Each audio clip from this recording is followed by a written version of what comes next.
Hello folks, and welcome back to this video. This is the Patrick-and-Thao YouTube channel. I just wanted to make a quick video here. We're getting ready to go to Mass.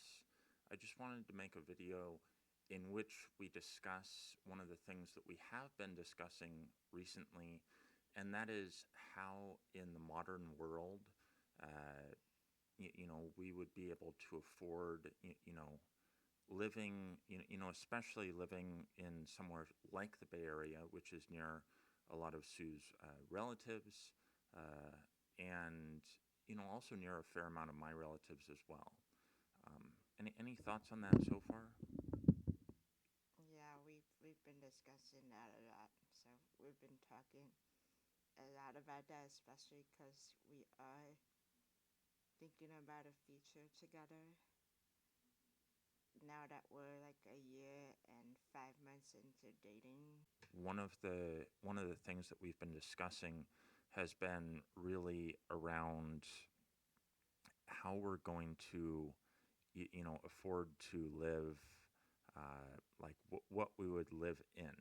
So, there's obviously been the idea we can live in like an apartment where we rent just like everyone else, or we could try to find some place that we could purchase something, be that like a condo or a house or something.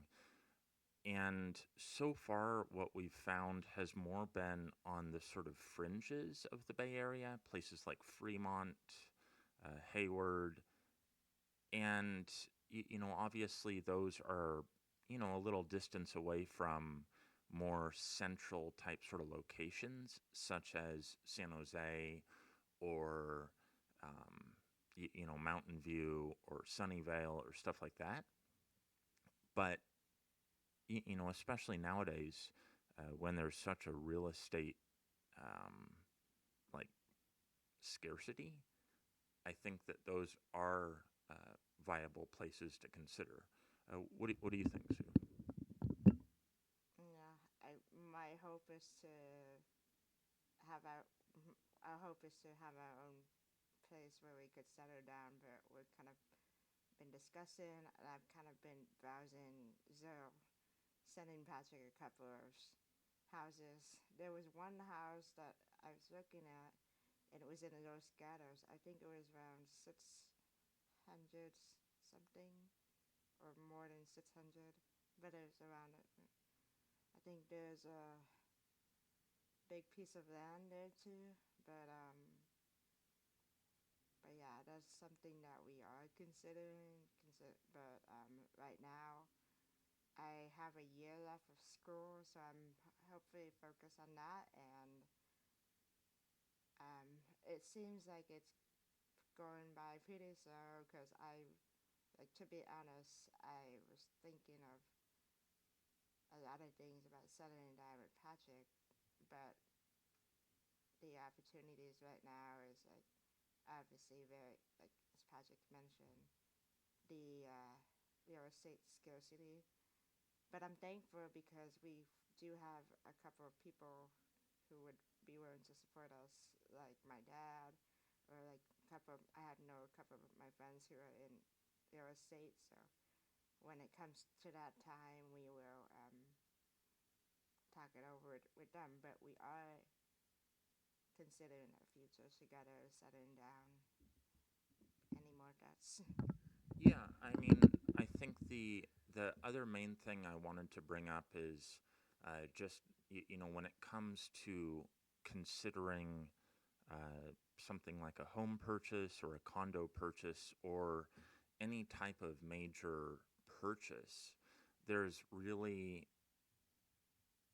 there's a couple of factors that go into that. One being um, having money set aside for a down payment, because generally down payments on average seem to range in the 10 to 20% of the total purchase price, although it can get as low as I think 3% if I recall correctly.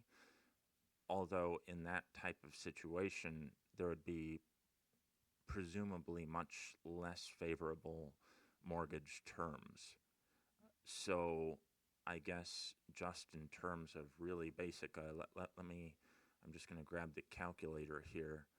Um, so what is 1.03 times, okay, so like, yeah, so like 3% of 600,000, it looks like is 18,000. So, right? Yeah, I think so. Yes. So like, for instance, just going with the down payment, and this is like not including like what are the cost, the other costs called, like the settling costs, or I think there's some sort of cost like that. Oh, closing costs. Closing costs or like HOA or something. Well, homeowners association costs is probably one of the last things we need to be worried about right now, just because that's more if we move into a sort of a place with codes, covenants, and restrictions. Um, but with regards to just with regards to just saving up for the bare minimum of bare minimums, like for instance, in my savings right now, I think I've got like 1 penny, if I recall correctly. I've got like no, I've got $25.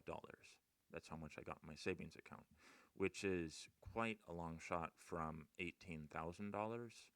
And keep in mind that, making a home purchase is something that they're not going to be looking for the minimum, the minimum possible that you can put down. I mean, there are first-time home buying programs, but like, what's your thoughts on how we're going to go about getting to, like, a down payment amount too? I guess like since I'm not well, this coming fall and then this coming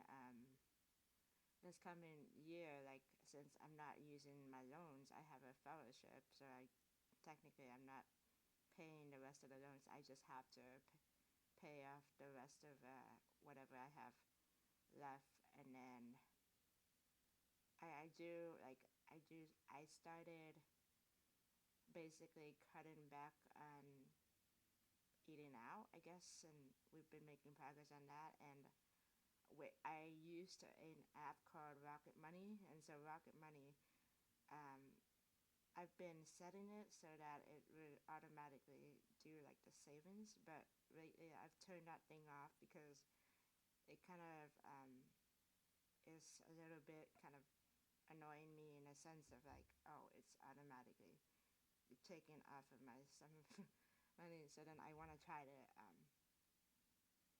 basically keep it at the amount that I have now and not spend too much. And then eventually, well, if it gets over 2,000 per Social Security rules, and I'm just gonna be like, okay, you can cut off my Social Security, and then I can start opening a savings account.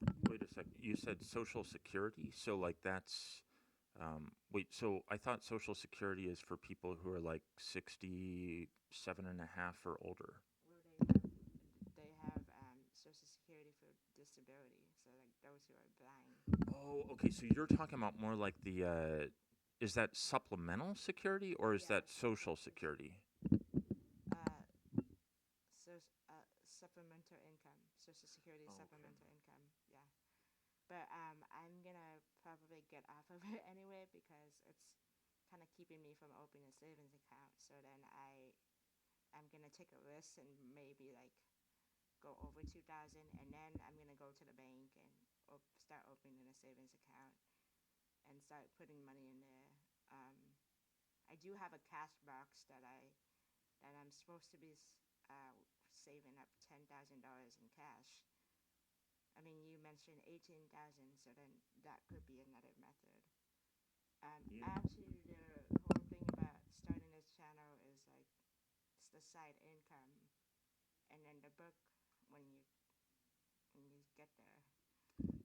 And speaking of the book, honestly, I wanted to also bring that up. So right now, I'm also working on develop or putting together a website where I can give people updates on my progress with writing the book about my great uncle, Father Joe Devlin.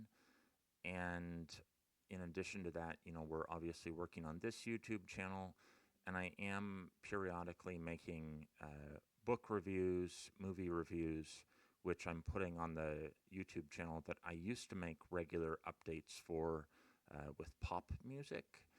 But that's my Patrick Reacts channel. So, like for instance, Sue had noticed I had this book here, The Three Body Problem. If any of you have read this book, you will know what I'm talking about when I say that this can get a little bit drawn out explanations for a while. But the author of this book, I feel like the author of this book most likely can never go to China ever, because they made it very clear how they felt about socialism in this book. And so I don't think that they will get a good reception if they go to China or any other socialist countries. Anyways, very good book if you've not read it yet. But do you read ever science fiction books, Sue? I don't remember when the last book I've ever read was probably 45 Degrees Fahrenheit. I think that was one of them. And then I don't remember any other science. I don't know. I don't remember any. Like my book interest ranges from self-help books, romantic fantasy, biographies, and just fiction books. Some fiction books. So um, I've read a couple of Harry Potter's books, but that's pretty much it. I haven't done much reading this summer, which I'm hoping to like probably catch up on some reading. One of the books that I'm reading right now is like starting to read is called what was it called? Let me get it from my backpack. Ooh, I'm reading Absolution Gap right now by Alistair Reynolds. It's another science fiction book that I actually am a huge fan of everything by Alistair Reynolds. So, This book right here, Compassion in the Court. If anyone of you have ever seen George Caprio, he's a like a court judge in Rhode Island. He deals with like cases that deals with street cars and just like minor violation on the roads. But he's always been this compassionate judge, and I found out that his family is from Italy. He's like a full practicing Catholic, but he has a show called Cotton Province. I used to, before dating Patrick, I used to watch a lot of um, his Cotton Province videos on Facebook. So he recently died August 19, if I remember correctly. So I brought this book before he died, but I am looking into diving into this book because I think he really modeled the the compassion in the judicial system, especially nowadays. Like judges are pretty strict and firm, but he's like one of the nicest. He was dubbed as one of the nicest judge um, like in the world. Like people all over the world watching it. So he just passed away from pancreatic cancer. Um, mm, it's Obviously, unfortunate. I haven't told Patrick about him, but yeah, hopefully, I've been reading this.